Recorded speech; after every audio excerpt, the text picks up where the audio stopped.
Hello, Nintendo fans. It's Brian and Marty here from IGN. We just watched the brand new Nintendo presentation / direct / whatever they're calling it. Whatever they want to call it, yeah. 45 minutes, literally every 20 or 30 seconds, it felt like there was a new announcement. Yeah. It was so hard to keep up. Yes. That said, we thought we'd sort of distill our 5 favorite things about it, or the 5 biggest things to come from it. What do you want to start with? I think we should start with the biggest surprise, which is that Bethesda has more than just Skyrim coming to the Switch. They have Doom coming this winter, and then Wolfenstein: The New Colossus coming next year. Yeah. I can't believe these games can run on Switch. I think it's awesome. There's a whole bunch of surprises in there. For one, Bethesda and Nintendo haven't sort of historically played well together.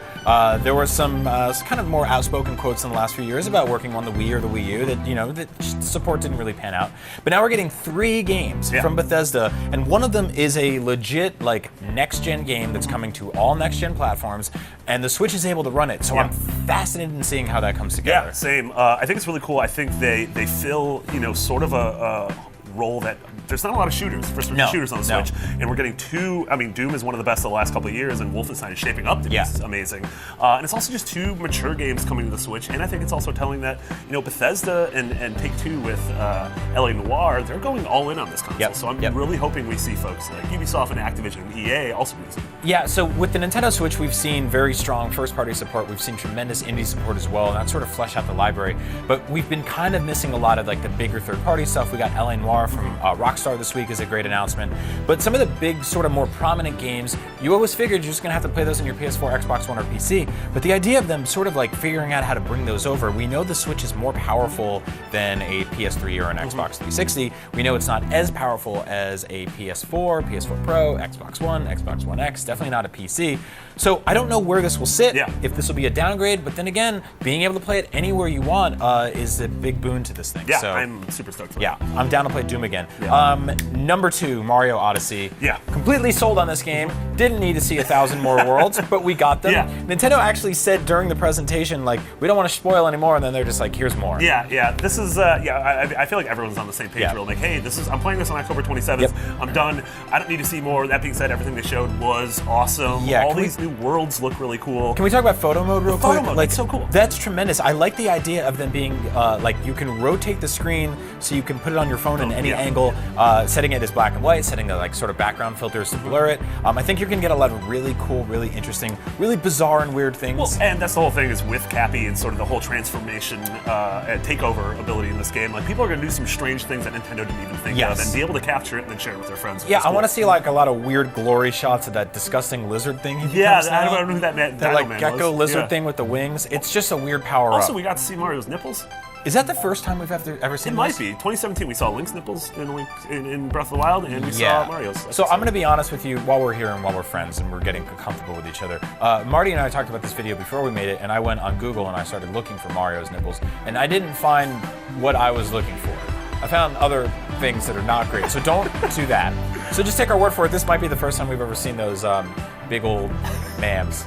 So anyway, Mario Odyssey looks fantastic, and we can't wait. But it's not the only game coming to Switch this fall or the rest of the year. 2017 is just rapidly shaping up to be a tremendous year, a great first year for the system. But from here to the rest of the year, there's actually some really good concrete release dates we got. And we got some cool announcements. Nintendo sort of promised one heavy hitter a month since release, and they've totally nailed it. In September, we're getting Pokken Tournament DX. Obviously, October is Mario Odyssey. Skyrim is coming in November, and then a surprise to me actually, first week of December, we're getting Xenoblade Chronicles. Yeah, I think with that game, I previewed it at Gamescom. We also played it at PAX. We know it exists, we know it's real, it's playable, but I just figured this thing was so massive and that we hadn't seen enough of it that it just wasn't really going to come together in time.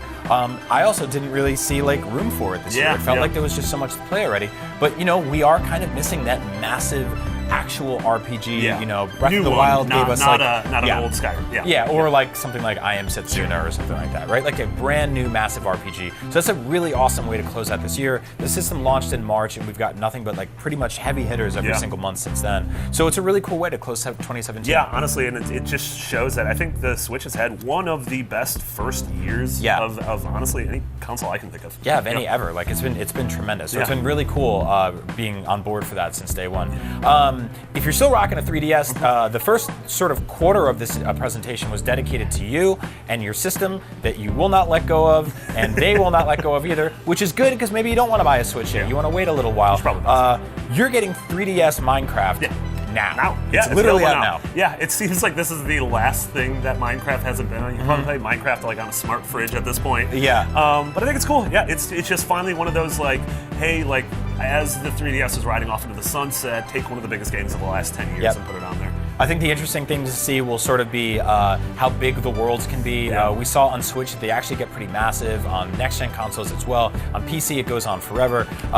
But you're getting a lot of the texture packs too, which I thought was really interesting. A lot of the skin packs that you've been accustomed to with Minecraft. This is one more place to play one of the best-selling games of all time. One of my favorite games too. It's just a really cool, awesome thing to have. Yeah, there's so many 3DSs and 2DSs out in the wild that I think this game is going to sell. And it's not going to be anyone's first Minecraft, but it's going to be like a kid who has Minecraft on everything. Their parents are just gonna be like, well, might as well give them one more place to play. Plus, I don't think anyone's sitting there being like, I don't know, man, can it handle these textures? I mean, it's really cool to see that Minecraft is going to 4K on Xbox One X, and it's going to 410p on the 3DS.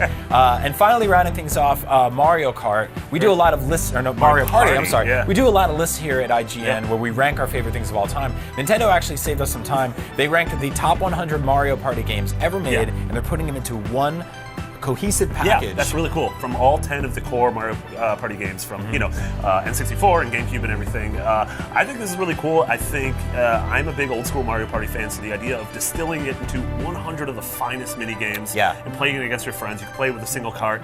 That's really cool. I am a bit bummed that this isn't coming to Switch. Me too. Because the 3DS has been great for the last couple of years, but I'm just ready to move full sail on Switch. I'm kind of hoping that for the last year and a half of 3DS development, they've kept that in mind, and they've said to themselves, like, we're making this version of this game and we're squishing it down on this little screen, but there's also a version that will go on Switch. Like, I want to play Metroid on Switch. I want to play Mario Party on Switch. I really want to tear through the palm of my hand again playing some Mario Party mini games. Do that. I want that glove. I want that glove from Nintendo. Anyone, if you grew up playing Mario Party, like, you know what I'm talking about. You know what I'm talking about, man. It was like it's like getting shot in the hands. So anyway, those are 5 of the biggest and our favorite things from the Nintendo Direct today, packed with information. There's so much stuff we didn't even talk about, like the new Zelda amiibo, but the fact that Octopath Traveler has a demo out right now. Go play it. Mario Odyssey has a character named Uncle Amiibo. Who's that, you can already start drawing him, put him down in your DeviantArt doing weird stuff. That's canonical for him. So I'm Brian, this is Marty, and for all things Nintendo and everything else, you're already in the right place, IGN.